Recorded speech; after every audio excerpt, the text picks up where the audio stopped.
Hi, I'm Milt of MF Metal Arts, and welcome to another video on basic filigree techniques.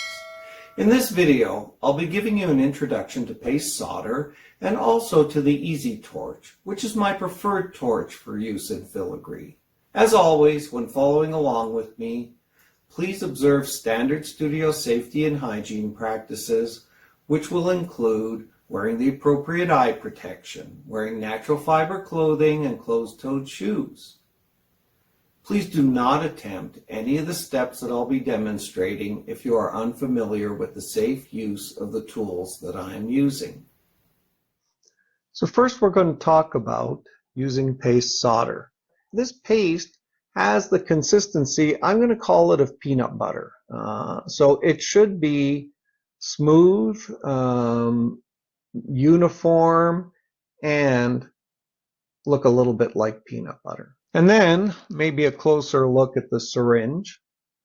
And this is one of Rio's syringes. It comes with a penny weight, which is about 1.6 grams, give or take, of solder in it. So not very much paste solder, but it'll go a long way.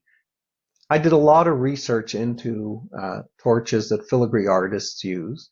Through my search and through discussions with some other artisans and actually watching YouTube tourist videos, I noticed that so many of them, especially the South American ones, used this torch. They call this an orca torch, and Auto Fry also sells one, and it's the same torch, but they call it the Easy Torch. So it's available under two names, Orca and Easy. In this video, I introduced you to paste solder. Then we talked about the type of torch I prefer to use with filigree, and that is the Easy Torch and propane in 1 pound disposable bottles. So I hope you enjoyed this video and found it both interesting and useful, and that you'll continue to watch this series on basic filigree techniques.